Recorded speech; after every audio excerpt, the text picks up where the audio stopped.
Chapter 19, The Summer Table. Hey, is this seat taken? I looked up, and a girl I had never saw before was standing across from my table with a lunch tray full of food. She had long, wavy brown hair and wore a brown t-shirt with a purple peace sign on it. No, I said. She put her lunch tray on the table, plopped her backpack on the floor, and sat down across from me. She started to eat the mac and cheese on her plate. Ugh, she said after swallowing the first bite. I should have brought a sandwich like you did. Yeah, I said, nodding. My name is Summer, by the way. What's yours? August. Cool, she said. Summer!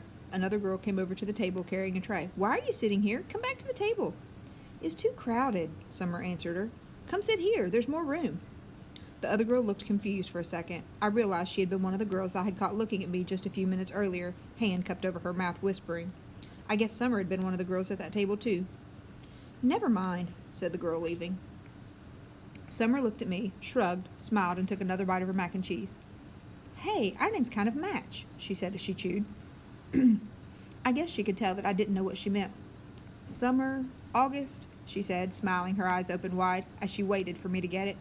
Oh, yeah, I said after a second.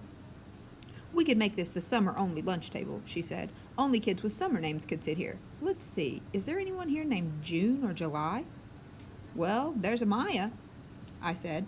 Technically, May is spring, Summer answered, but if she wanted to sit here, we could make an exception. She said as if she had actually thought the whole thing through. There's Julian. That's kind of like the name Julia, which comes from July. I didn't say anything. There's a kid named Reed in my English class, I said.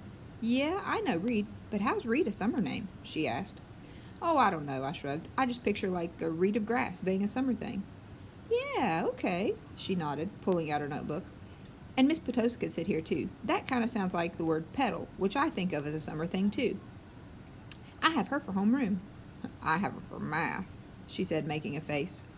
She started writing the list of names on the second to the last page of her notebook. So, who else? She said. By the end of lunch, we had come up with a whole list of names of the kids and teachers who could sit at our table, if they wanted. Most of the names weren't actually summer names, but they were names that we had kind of had a connection to summer. I even found a way of making Jack Will's name work by pointing out that you could turn his name into a sentence about summer, like, Jack will go to the beach, which Summer agreed worked just fine. But if someone doesn't have a summer name and they want to sit with us, she said very seriously, we'll still let them, if they're nice, okay? Okay, I nodded, even if it's a winter name. Cool beans, she said, giving me a thumbs up. Summer looked like her name. She had a tan and her eyes were green like a leaf.